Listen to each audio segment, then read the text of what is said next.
En esta sesión resolveremos ejercicios de estática. Estática básicamente es la aplicación de la segunda ley de Newton, pero para un cuerpo que está en equilibrio, es decir, para un cuerpo donde no hay aceleración, un cuerpo que está en condición estática, ¿sí? Y entonces esa segunda ley de Newton se convierte en que la sumatoria de las fuerzas actuantes sobre ese cuerpo rígido es igual a cero. Y eso se traduce en sumatoria de fuerzas en X igual a cero, sumatoria de fuerzas en Y igual a cero y sumatoria de momentos igual a cero. Entonces vamos a ver cómo se resuelven ese tipo de ejercicios. Vamos a ver también algunos ejercicios de estática asociados a cerchas. Vamos a hablar de algunas características de las secciones con las que trabajamos, los centroides y temas relacionados. Veamos.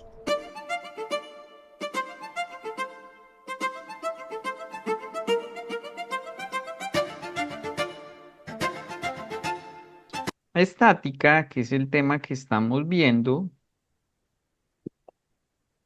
¿cierto? Estática, si nos vamos por acá en el handbook, pues lo que hemos visto básicamente está relacionado con esto, ¿no? Con equilibrio, ¿cierto?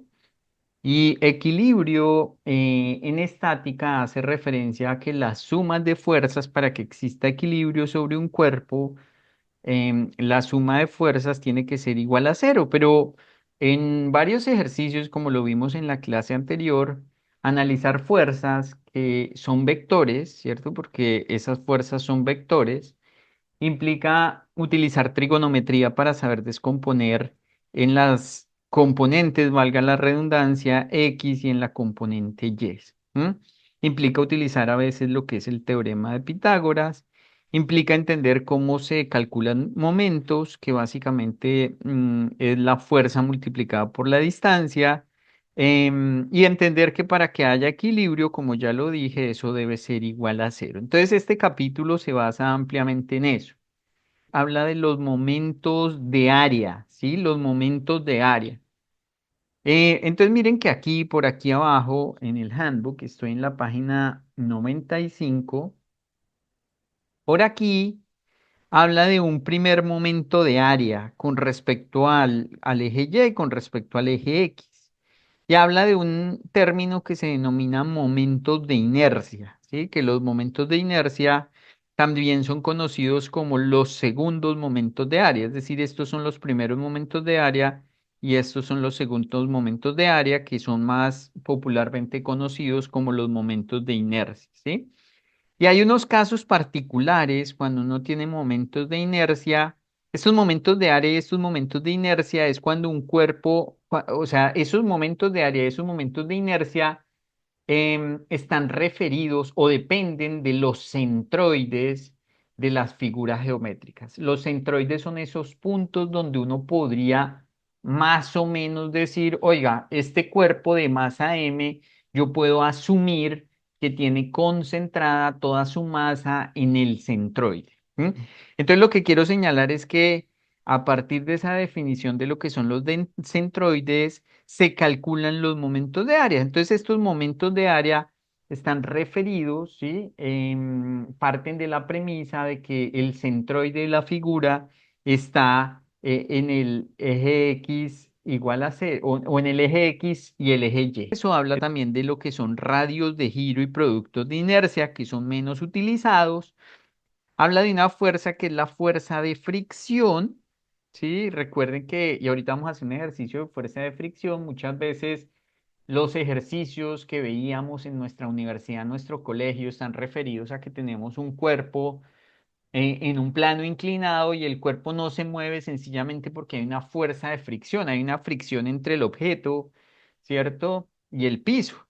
Entonces aquí nos recuerda que la fuerza de fricción es igual a una nu, un coeficiente estático de fricción multiplicado por la normal, y que cuando la fuerza es menor a nu por la normal, ¿cierto? Cuando la fuerza que se hace es menor a nu por la normal, entonces digamos que vamos a tener el cuerpo en equilibrio. Entonces eso también está señalado por acá y quiero ir más adelante aquí a estas tablas. que también es muy importante que ustedes estén familiarizadas con estas tablas porque básicamente es una tabla de figuras geométricas que ustedes las ven acá con unas dimensiones, con un centroide, ¿cierto? Y entonces nos dice, oiga, estas son las áreas y los centroides, o sea, nos dice una vez el centroide, o sea, la coordenada X del centroide, la coordenada Y del centroide, nos habla de los momentos de área y de inercia, ¿sí? Nos habla aquí de esos momentos, nos habla de los radios de giro y de los productos de inercia. Entonces, digamos que la conclusión es que si uno tiene una figura más o menos complicada y necesita calcular un área o un centroide o las coordenadas de un centroide o un momento de inercia, ¿cierto? Bien sea el primer momento de área o el segundo momento de área, que es el momento de inercia, o un radio de giro o un producto de inercia, pues sencillamente es pues mucho más fácil, más práctico utilizar esas ecuaciones. Entonces eso, un poco como para estar familiarizados con lo que es ese capítulo denominado estática en el handbook. Ejercicio, dice, la figura mostrada abajo de una cercha simple es de una cercha simple. Los miembros que tienen cero fuerza, o sea, que no tienen fuerza internamente en la cercha son, ¿sí? O sea, nos dice cuáles elementos tienen fuerza cero, ¿cierto? Tienen, sí, no tienen esfuerzos internos. ¿M? Este es un ejercicio que he visto muchos estudiantes que tratan de resolver toda la cercha, ¿sí? Y eso es un camello, muchas ecuaciones, mucho desgaste, ¿sí? Pero aquí, digamos que yo, pues, después de tanto orientar el curso, me he dado cuenta y he desarrollado la propia técnica, que es un poco la que espera el, el, el examen que uno utilice para que no se gaste tantos minutos. Lo primero es que recuerden ustedes que en estática, básicamente los principios que vamos a utilizar están asociados a los principios del equilibrio, ¿cierto? Un cuerpo está en equilibrio, ¿cierto? Es decir, no tiene una aceleración siempre que se cumplan estas tres condiciones, ¿no? Estas tres condiciones que voy a escribir acá. Sumatoria de fuerzas en X igual a cero, sumatoria de fuerzas en Y igual a cero y la sumatoria de los momentos igual a cero, ¿cierto? O sea, que el cuerpo no se mueva en Y, no se mueva en X, ¿cierto? Y que no haya un momento que lo haga rotar, ¿sí? Sencillito, sencillito, y esa va a ser la base de los ejercicios que vamos a ver en adelante. Ahora bien, si uno mira sobre esta cercha, ¿cuáles son las fuerzas actuando, digamos que actuando internamente, perdón, externamente, las fuerzas externas? ¿Sí? Las fuerzas externas que están actuando sobre esta cercha son esta carga que tiene acá, esta carga que nos muestra acá, ¿sí? Y probablemente unas reacciones aquí verticales que tienen que ver con esta y esta, ¿sí? ¿Por qué pinto una hacia arriba y otra hacia abajo? Porque si yo hiciera, digamos, un análisis de momentos, recuerden que cuando uno hace un análisis de momentos, uno tiene que escoger un punto con respecto al cual va a hacer análisis de momentos. Si yo hago un análisis de momentos con respecto a este punto, voy a tener un momento que me causa esta fuerza que está en D que me va a tratar de hacer rotar el elemento en esta dirección. Por lo tanto, puedo asumir que debe haber una fuerza en esta dirección que me va a tratar de impedir, ¿sí? Esa rotación, porque el cuerpo estoy asumiendo que está en equilibrio, ¿cierto? Entonces, por eso puedo deducir que esa es una fuerza que opera en dirección vertical hacia arriba. Si yo hago el análisis, por ejemplo, en este otro punto, ¿sí? Porque yo puedo hacer el análisis en cualquier punto y hago un análisis de momento, entonces lo mismo, esta sería una fuerza que me trata de hacer rotar ese elemento en esta dirección. Pero para que eso no ocurra, ¿cierto? Debe haber una fuerza que está operando en sentido contrario, que me genera un momento en esta dirección y que contrarresta el otro momento y por ende la cercha está en equilibrio.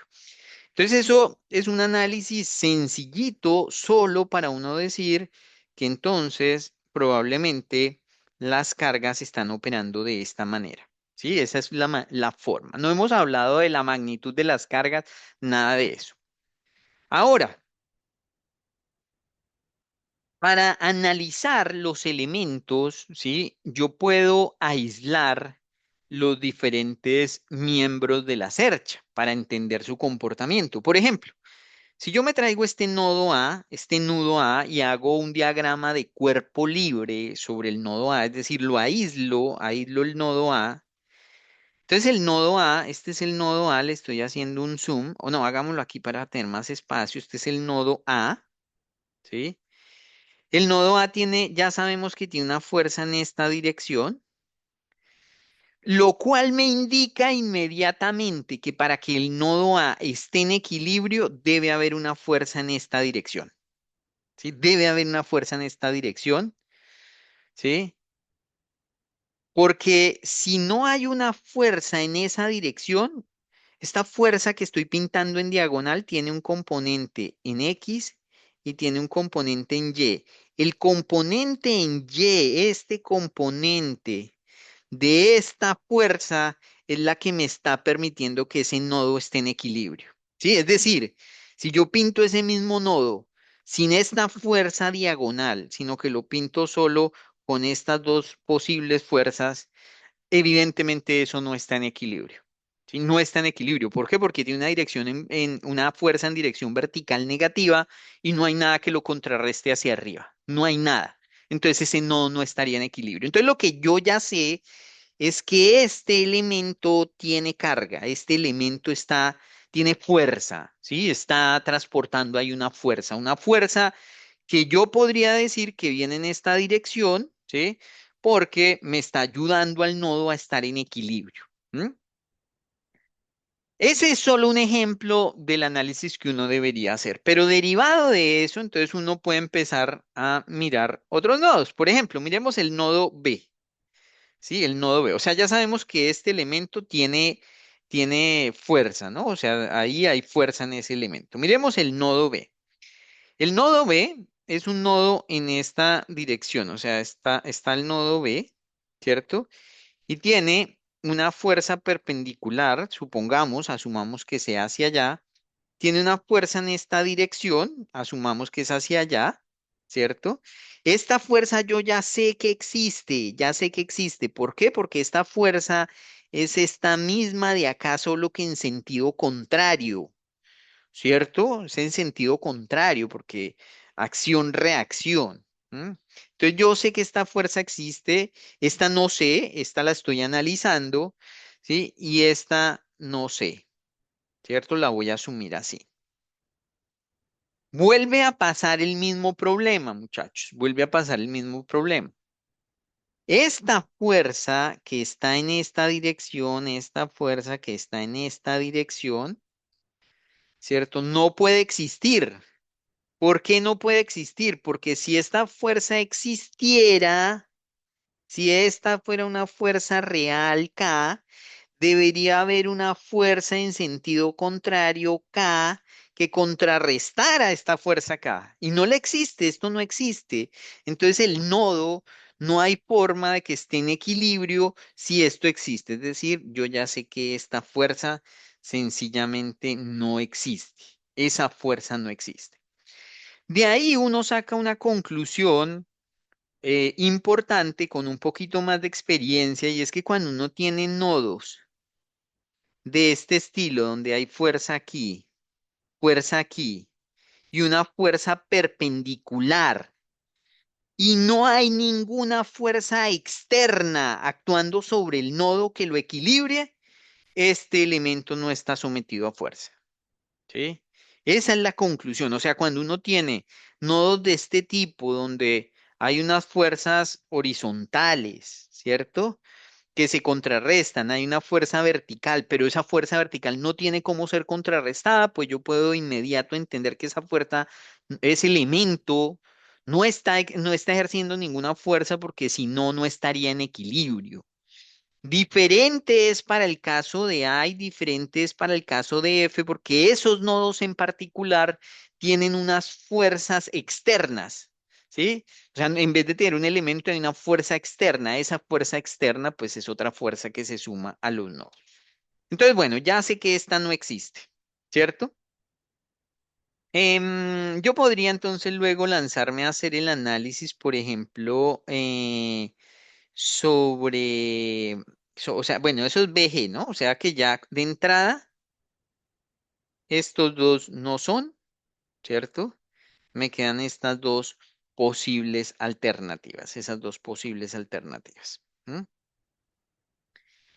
Eh, Luego entonces voy a analizar, venga a ver qué elemento me resulta más conveniente analizar. Analicemos el nodo G, ¿sí? Entonces, voy a borrar aquí, es que me desordené. Bueno, analicémoslo aquí. Vamos a analizar el nodo G. El nodo G, ¿cierto? Es un nodo que tiene un elemento en esta dirección y un elemento en esta dirección. No sabemos, o sea, sabemos que esta fuerza existe del análisis del nodo A y por ende esta fuerza debe existir, aunque esto habría que analizarla un poquito más, pero eso es como lo que nos dice hasta ahora. Y tiene una fuerza en esta dirección, o tiene un elemento que eventualmente podría ser una fuerza en esta dirección, que es este elemento de acá, este elemento de acá, ¿sí? Pero ojo, vuelve a aplicar lo mismo que he mencionado. Este elemento que podría ser de estar haciendo una fuerza en este sentido, uno lo debería componer o descomponer en una fuerza en este sentido y una fuerza en este sentido. Pero ya sabemos para ese nodo que este vector no puede existir, esa fuerza vertical no puede existir, porque si esa fuerza existiera, ¿con qué se compensaría? No hay nada que la compense y entonces el nodo no estaría en equilibrio. Y para que esta fuerza no exista, esa componente no exista, la única forma de que no exista es que esta fuerza no exista, ¿sí? De tal suerte que del análisis del nodo G, ¿sí? Me sale que este elemento, que sobre el nodo no hay fuerza, y por ende sobre el elemento, ¿cierto? Tampoco hay fuerza. Es decir, que ya sabemos que estos dos elementos no tienen ningún tipo de fuerza. Este es el CG, o sea, BG y CG. Con eso nomás, muchachos, ya no hay que analizar nada más. Esta ya está descartada y ya sabemos que la respuesta es la opción A.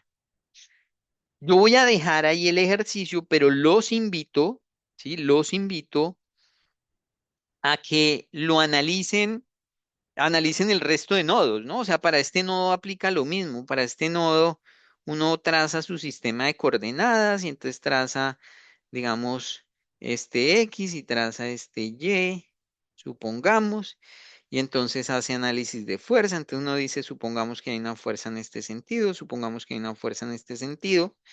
Y esta fuerza que eventualmente iría en este sentido se descompondría en una fuerza en dirección Y, en una fuerza en dirección X. Pero si existiera esa fuerza en dirección Y, necesitaría yo una fuerza externa que me compensara, que me equilibrara el nodo en el sentido contrario, y esa fuerza no existe. Por lo tanto, no es posible físicamente que este nodo esté en equilibrio si hay una fuerza acá, o sea, inmediatamente se descarta esto. Y al descartar esa, pues pasa lo mismo con C, mire, C, nodo C, si no tiene esta carga, ya lo sabemos, no tiene esta fuerza, no tiene esta fuerza, no puede ser posible que actúe una fuerza en esta dirección porque si no, ¿cómo se compensa? No estaría en equilibrio el nodo, ¿sí? Clave aquí entonces, muchachos, tener presente que cuáles son las tres ecuaciones que determinan el equilibrio de un cuerpo y luego saber que uno puede aislar elementos y entender cómo es la dinámica de fuerza sobre ellos y entender que si esos elementos aislados están en equilibrio, pues debe ser sencillamente porque existe unas cargas que se compensan. Dice. Seleccione la localización sobre el eje X. Entonces, mire, este es el eje X, espérenme.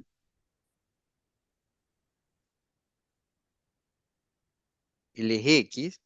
Entonces dice, seleccione la localización sobre el eje X donde una carga adicional debe ser colocada para adquirir el equilibrio de esa barra en forma de L. ¿Sí? ¿Listo? Entonces lo que nos piden es X igual a qué. En X igual a qué tiene que ser aplicada la carga. Esa es la pregunta. En X igual a qué. Hay pocos ejercicios de este estilo. Allá en el computador lo que le piden a uno es picar. ¿Sí? O sea, le da la opción para picar en el X igual a 1, a 2, a 3, a 4, a 5, a 6, hasta 15. Y uno pica donde es. ¿Sí? Este no es el convencional de selección múltiple. Pues es una selección múltiple de alguna manera porque hay múltiples opciones, pero es un poquito diferente, ¿sí? Es más gráfica. Entonces lo mismo, sumatoria de fuerzas en X, sumatoria de fuerzas en Y y sumatoria de momentos tienen que ser igual a cero para que el cuerpo esté en equilibrio, recuerden eso. Entonces vamos a analizar primero si el cuerpo en términos de fuerzas en X y en Y está en equilibrio. Entonces vamos a analizar si la sumatoria de fuerzas en X es igual a cero, de fuerzas en X igual a cero. Vamos a analizar eso, ¿sí? Entonces, ¿qué fuerzas están en X? Esta, ¿cierto? Y un componente de esta, ¿sí? Un componente de esta. Ahora, ahí nos toca un poquito recurrir a la trigonometría porque esa fuerza tiene un componente en X, tiene un componente en Y, entonces vamos a tener que hallar, ¿sí? Vamos a tener que resolver ese triángulo, ¿sí? Así se hace muchas veces en análisis de vectores. Entonces, sencillamente es este triangulito que nos están dando acá, que es un triangulito de 4 y 3, ¿sí? Y yo estoy interesado en hallar este ángulo. O puedo buscar el triángulo complementario. A mí me gusta más con el triángulo complementario. Si el triángulo complementario tiene 3 acá y 4 acá, ¿cierto? Y conseguir este ángulo alfa, digamos. Voy a llamarlo como ángulo alfa, ¿sí? 3 y 4. Y a mí, cuando uno tiene un triángulo, ¿sí? Y usted conoce esta parte, o sea, conoce la hipotenusa y quiere hallar el cateto adyacente, recuerden que uno multiplica esta dimensión por el coseno del ángulo, ¿sí? O sea, cuando usted quiere descomponer esta fuerza que es de 10 para hallar esta componente y para hallar esta componente, pues aquí lo que hace es que multiplica 10 por el coseno de alfa. Y aquí lo que hace es que multiplica 10 por el seno de alfa. Eso se deriva de las relaciones trigonométricas, ¿sí? Siendo alfa esto, ¿no? Siendo alfa esto. Entonces yo voy a utilizar este 3 y este 4 para entender qué es seno de alfa, ¿cierto? Y qué es coseno de alfa. ¿M? Este es un triángulo, el triángulo 3 4 es un triángulo que tiene una particularidad y es que si uno tiene un triángulo rectángulo donde un lado es 3, otro es 4, pues este es un triángulo que tiene 5 acá. Esa es una ley matemática, aunque uno, si no sabe la hipotenusa, pues podría aplicar Pitágoras, ¿no? Que es la raíz cuadrada del primer cateto al cuadrado más la raíz cuadrada del segundo cateto al cuadrado. Es decir, 9 más 16, la raíz cuadrada de 9 más 16, que es 25, o sea, la raíz de 25, que es 5. Entonces, si no recuerdan eso, es importante revisarlo. Pero este no lo voy a resolver porque es un triángulo famoso donde si uno tiene 3 y tiene 4 aquí, aquí tendrá 5. Dicho eso, si yo conozco este triángulo, puedo decir que el coseno de alfa es igual al cateto adyacente 3 sobre la hipotenusa, 5. Y el seno de alfa es igual al cateto opuesto, 4 sobre la hipotenusa, seno sobre la hipotenusa. Es decir, que la descomposición de este vector en el vector en X se traduce en que este es 10 multiplicado por el coseno de alfa, que el coseno de alfa es 3 quintos. Y 10 seno de alfa se traduce a 10 multiplicado por 4 quintos. Es decir, que esto es 10 dividido 5 es 2, 2 por 3, 6. Y esto es 8, ¿cierto? 6 y 8. ¿M? Es decir, que este vector, así como está expresado, que es un vector de 10 libras, ¿cierto? Con un ángulo alfa, se puede descomponer como un vector de 6 en esta dirección y 8 en esa dirección. Lo descompongo en X y lo descompongo en Y sencillamente para que mi análisis de fuerzas en X y mi análisis de fuerzas en Y sea bien sencillo, sea lo más sencillo posible. ¿Listo? Entonces ahora sí, volvamos aquí. Sumatoria de fuerzas en X igual a cero. Sí, entonces estaba diciendo yo que esta es la primera fuerza en X, ¿cierto? Que tengo que tener en cuenta. Pero además este vector tiene una componente, este vector tiene una componente en X, que ya sabemos que es 6. Y no hay más en X, que una va hacia la izquierda y otra va hacia la derecha. Es decir, que si uno expresara la sumatoria de fuerzas en X y asumiera que las que van a la derecha son positivas y a la izquierda negativas, tiene que 6 menos 0, perdón, 6 menos 6.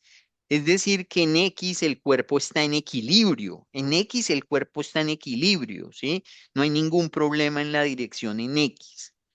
Hagamos ahora el análisis en la dirección en Y. Sumatoria de fuerzas en Y igual a cero para que esté en equilibrio. ¿Qué fuerzas tenemos en Y?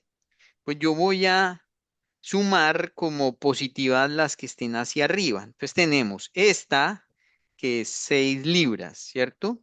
Menos esta, que son 10 libras. Y tenemos una componente acá de este, ¿cierto? Que es positiva y que dijimos que es igual a 8. Si uno resuelve eso, porque no hay más fuerzas en Y, ¿cierto? No hay ninguna otra fuerza en Y. Entonces tiene 6 más 8, 14 menos 10, 4. 4 es diferente de cero. 4 es diferente de cero. ¿Sí? Eso significa que el cuerpo en Y no está en equilibrio. Necesita una fuerza de 4 en dirección contraria, o sea, en dirección negativa, ¿cierto? Hacia abajo, para ser compensado, para compensar el 6 más 8, los 14, porque solo tiene 10 hacia abajo, necesita 4 más hacia abajo. Entonces ya sabemos que debería existir una fuerza en Y igual a menos 4. El menos solo simboliza que la fuerza debe ir hacia abajo para que el cuerpo esté en equilibrio en términos de Y, en dirección vertical. Ahora, lo que nos falta es descubrir dónde debería estar aplicada esa fuerza, en qué parte debería estar aplicada. Entonces vamos a hacer sumatoria de momentos y voy a hacer sumatoria de momentos con respecto al origen. Entonces voy a decir que la sumatoria de momentos, ¿sí? Será igual a los que vayan hacia allá serán positivos. O sea, los que vayan en dirección contraria a las manecillas del reloj los voy a asumir como positivos. Esta fuerza, ¿cierto? Esta me produce un momento positivo porque me hace girar en sentido contrario a las manecillas de 6, o sea, la fuerza multiplicada por la distancia, ¿sí? Que es 5 unidades. Esta fuerza de arriba no me produce momento. ¿Por qué no me produce momento? Porque pasa por el mismo eje del punto sobre el que estoy analizando. O sea, es una fuerza que va hacia arriba. Entonces no me hace girar el elemento, no porque pasa encima. Esta fuerza me genera un momento en sentido contrario porque me hace girar en sentido de las manecillas del reloj. Entonces la voy a poner como menos 10 multiplicada por 3. Y luego vienen las dos componentes que tenemos acá, pero esas dos componentes, una, la que está en X, esta que está en X, esta que va acá en esta dirección, no me genera momento por la misma razón, porque va sobre el eje, sobre el punto donde estoy haciendo el análisis. Entonces esa no me genera momento. Pero la vertical, sí. La vertical ya dijimos que nos vale 8, ¿cierto? Es positiva más 8 multiplicada por, más 8 multiplicada por el punto donde está, que creo que es 6. Ya tengo muy contaminado el dibujo. Más 8 por 6. Por favor, si en algún momento me equivoco en algo, déjenmelo saber. Ojo, ahí solo he tenido en cuenta las fuerzas que actúan en este momento, pero ya sabíamos que con esas fuerzas el cuerpo no está en equilibrio. Hay que incluir una fuerza de -4, ¿cierto? Para que el cuerpo esté en equilibrio. Entonces vamos a decir que esa fuerza que es negativa y que corresponde a un momento negativo, ¿cierto? -4 multiplicado. Ese -4 es una fuerza que puede ir acá o puede ir acá o puede ir acá. No sabemos dónde va. Precisamente eso es lo que estamos tratando de determinar. Es decir, que la distancia de la fuerza, ¿sí? Al origen, que es la que me genera el momento, la voy a expresar como una incógnita. Le voy a poner X, ¿sí? Y para que el cuerpo esté en equilibrio, todo eso debería ser igual a cero. Todo eso debería ser igual a cero. Listo. De esta ecuación entonces puedo resolver porque 6 por 5 es 30, ¿no? Y 10 por 3 es 30. 30 menos 30 es igual a cero, ¿sí? Es decir, que básicamente esta ecuación se me reduce a 8 por 6, 48 menos 4x igual a cero. Eso significa 4x igual a 48. Eso significa x igual a 12, si no estoy mal. X igual a 12. ¿Sí? Lo que significa o la conclusión de todo el ejercicio es que para que este cuerpo esté en equilibrio necesitamos una fuerza actuando en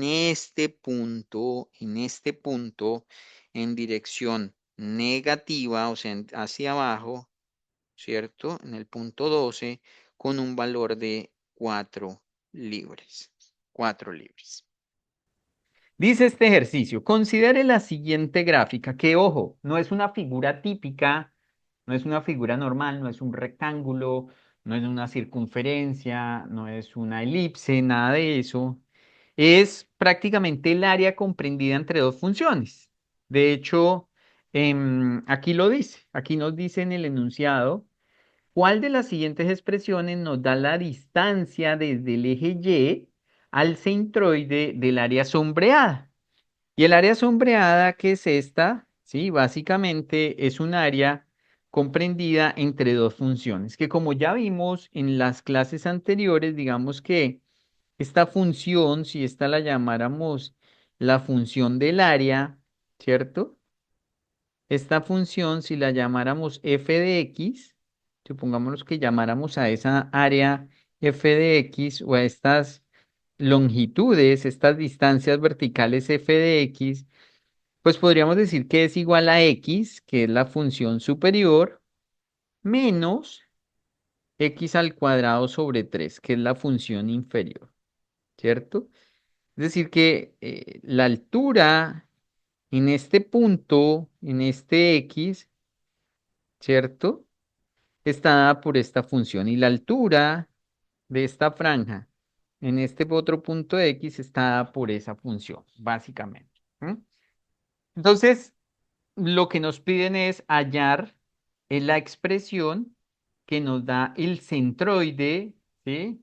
Desde el eje Y. Ojo que cuando nos dicen el centroide desde el eje Y, lo que nos están diciendo es esta distancia, o sea, la distancia del eje Y al centroide. O sea, supongamos que el centroide está ubicado acá, donde acabo de hacer ese punto, ¿sí? pues nos están pidiendo prácticamente esta distancia, que si ustedes se dan cuenta, esta es una distancia X, ¿sí? No se vayan a confundir, porque aquí dice la distancia desde el eje Y. La distancia desde el eje Y al centroide es la coordenada X del centroide, no la coordenada Y. Hay que tener presente eso. Dicho eso, entonces, sencillamente el ejercicio se convierte en que nosotros vayamos y miremos las ecuaciones para centroides, ¿sí? Para centroides em, aquí en nuestro handbook. De nuevo no voy a borrar, voy a tratar de mirar así sin necesidad de borrar lo que tengo ahí. Y entonces por acá, mire, por acá voy a bajarlo más. Por acá en esta parte que estoy subrayando dice, las siguientes ecuaciones son para un área delimitada por una función, ¿sí? Que la llama y igual a f de x. El centroide de esa área es definida como el centroide en x, o sea, la coordenada x del centroide es la integral de x multiplicado por dA por la diferencial de área, perdón, todo eso dividido en el área. Y por acá nos dice que el de A depende, que si estamos haciendo la integral para X, pues será, esa de A será f de X multiplicado por dx, o que si estamos hallando en la coordenada Y, ¿cierto? Entonces eso será, S de A será g de Y por dy. Es decir, que básicamente aquí lo que estamos obteniendo, ¿cierto? Lo que estamos obteniendo del handbook es que nos dice básicamente que tenemos que utilizar x sub c igual a la integral de x multiplicada por f de x por dx. Ese término último es de a, todo dividido en a. La escribí ahí sencillamente para que ahora que vayamos de nuevo a la presentación, pues la tenemos aquí, aquí ya la extrajimos, la ecuación que vamos a necesitar para ese ejercicio. Entonces, básicamente esto es, bueno, y cuando uno expresa una integral, pues tiene que expresar la integral entre los límites de la función, que en este caso será entre x igual a 0, que es este punto, y x igual a 3, que sería este punto por acá. Esto es 3, ¿no? Lo sabemos porque aquí están las coordenadas de ese punto, la coordenada x y la coordenada y. Entonces, básicamente, pues esta integral es entre 0 y 3, ¿cierto? Eso lo sabemos. Esto mismo entonces se puede expresar, uno podría decir que entonces x sub c es igual a la coordenada, perdón, a la integral entre 0 y 3 de x multiplicado por la función f de x, que yo aquí ya la había extraído, ¿sí? Entonces multiplicado por x menos x al cuadrado sobre 3. Y todo eso dividido por el área. Pero el área, al tratarse de un área comprendida entre dos curvas, pues también puede ser estimada utilizando la definición de integral. En este caso sería la integral entre 0 y 3 de esta función, que es la función x menos x al cuadrado sobre 3. Todo esto de x. Esto es de x y de x. A veces se me olvida colocarlo, pero es así. ¿Mm? De tal suerte que entonces, si uno resuelve este primer término, el numerador, ¿cierto? X sub c se podría expresar como, voy a escribirla por aquí arriba, solo para no tener que moverme a otra diapositiva. X sub c sería la integral entre 0 y 3 de x al cuadrado menos x al cubo sobre 3 dividido entre la integral entre 0 y 3 de esto mismo, x menos x al cuadrado sobre 3, todo esto en función de x. Y ya ahí tenemos la respuesta, ¿no? Porque básicamente, según eso, mire, la opción B es esta misma función, ¿no? Es esto. El primer término, pues el primer término está expresado como un tercio de x al cubo, en vez de x al cubo sobre 3, pero matemáticamente eso es lo mismo. ¿sí? Y aquí está expresado también como un tercio de x al cuadrado, pero matemáticamente es lo mismo. Es decir, que básicamente la respuesta sería la B. ¿Listo? Muy sencillo, siempre que uno tenga presente, solo que lo que le están pidiendo es el centroide, la coordenada del centroide en términos de x, o sea, la coordenada x del centroide, que vaya y consulte la ecuación y que sepa que la función está dada por la diferencia de esas dos funciones. O sea, la función resultante sobre la que uno va a hacer las integrales es la diferencia de esas dos funciones, x menos x al cuadrado sobre 3. Bueno, vamos ahora con este ejercicio que está más relacionado con centroides y que básicamente lo que tenemos que hacer es aplicar las ecuaciones que aparecen en el handbook. Entonces, vamos a leerlo. Aquí dice, el momento de inercia en pulgadas a la 4 del área mostrada, o sea, el momento de inercia de esa área alrededor del eje X', que miren que es este eje X', no alrededor del eje X. Ojo con eso, nos están pidiendo el momento de inercia alrededor del eje X'. Quizá aquí hay que hacer una aclaración y es, miren que tenemos tres ejes diferentes. El eje X', ¿sí? Que es este. El eje XC, este se conoce como el eje XC, el eje X del centroide, y el eje X que hemos tomado para ese marco de referencia, ¿sí? O como marco de referencia para esa figura. Son tres diferentes, X', el X del centroide y X. Aquí, ¿qué nos están pidiendo? Nos están pidiendo Y con respecto a X', o sea, el momento de inercia con respecto al eje X'. Teniendo como presente o teniendo como base eso, entonces voy a borrar estos dibujos para que no nos estorben y vamos a ir básicamente al handbook.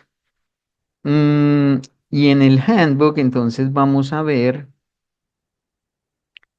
que por acá, miren, por acá, en el componente de estática, básicamente después de lo que es equilibrio, que es lo que, en lo que más se basa este capítulo de estática, están los centroides, ¿sí? Luego están las ecuaciones para centroides, para áreas, desde luego, pero luego la de los momentos de inercia. Ahí está la de los momentos de inercia con respecto a los ejes X y Y, que no es lo que estamos necesitando en este caso. Pero además nos dice, oiga, mire, usted si quiere hallar un momento de inercia con respecto a un eje X cualquiera, ¿sí? Usted lo puede calcular como el momento de inercia con respecto al centroide más una distancia al cuadrado multiplicada por el área de esa figura.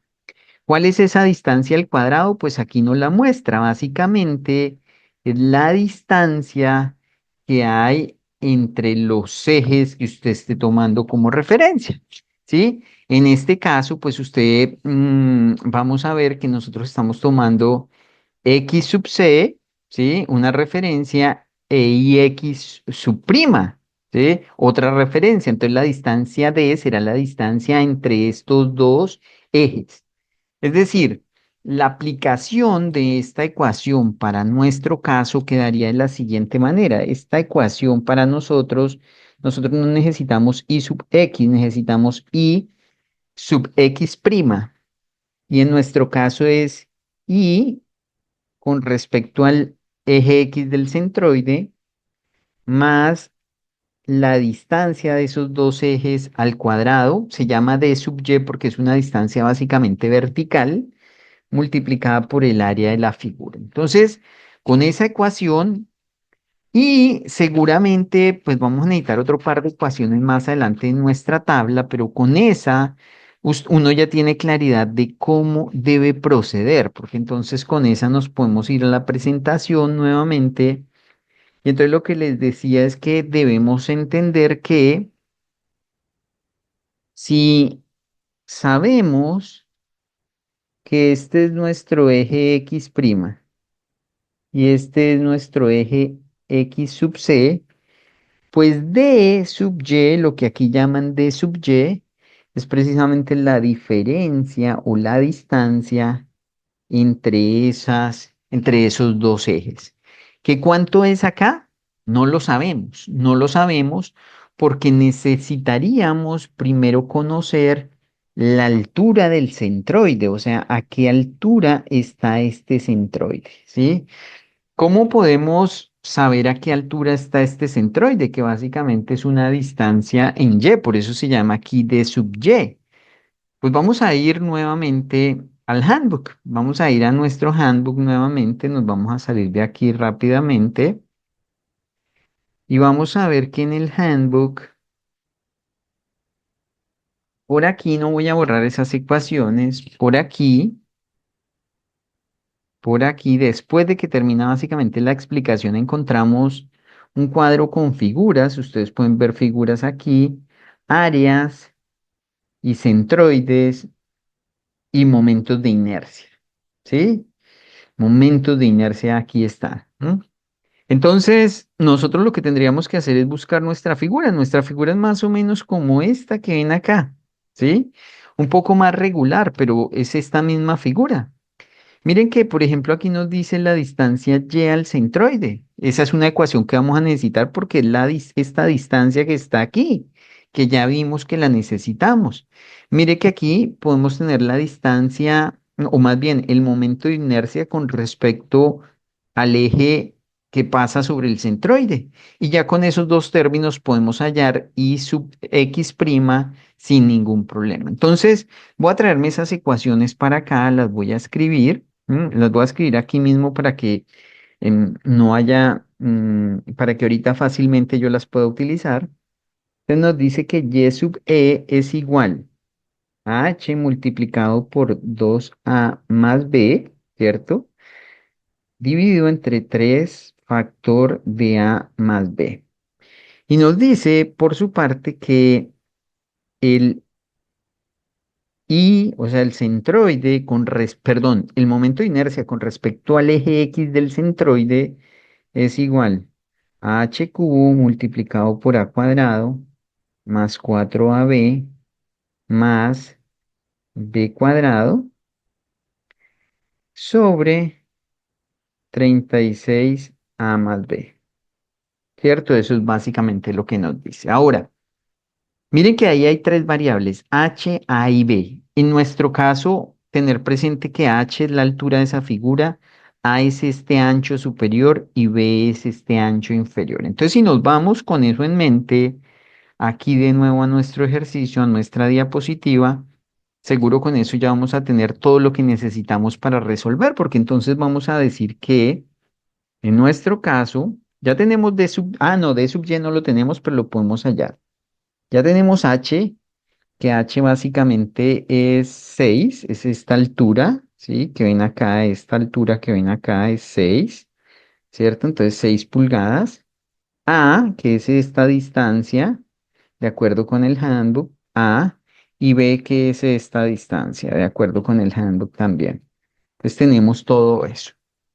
Reemplacemos todos esos valores. Entonces tenemos que esto es 6, que es h, multiplicado por 2 por 3 más b, que es 6 dividido en 3 por a, que es 3 más b, que es 6, ¿cierto? Si resolvemos eso, entonces nos dará, voy a resolverlo aquí, 2 por 3 6, 6 más 6 12, 12 multiplicado por 6 72 en el numerador, dividido en 9 por 3 27 dividido en 27. Eso es básicamente 2,67 inches, ¿sí? Porque todo lo estamos trabajando en inches, en pulgadas. Es decir, que esto es 2,67, ¿sí? Entonces, d sub y sería igual más bien a esta altura que es 4,5, ¿sí? Menos 2,67, 4,5 menos 2,67. Es decir, que d sub y es igual a 1,83, 1,83, ¿sí?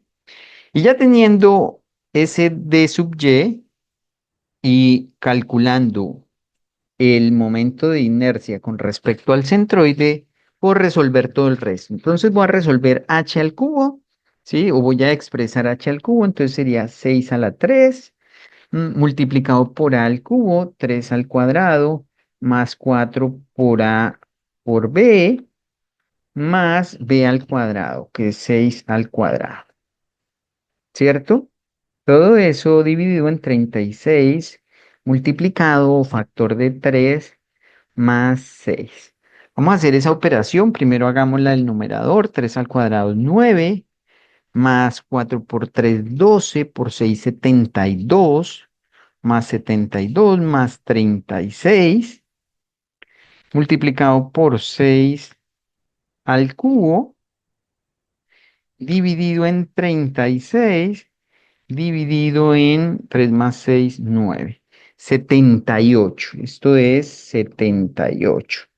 El momento de inercia de esa figura con respecto al eje X que pasa por el centroide es 78.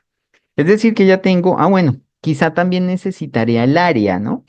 El área ustedes la pueden encontrar en el handbook, pero en este caso esta es un área muy sencilla porque el área de esa figura es, ¿sí? Digamos que uno puede asumir por la forma de esa figura que este pedazo que se ve aquí, que es un triángulo rectángulo, es el que complementa aquí esta parte.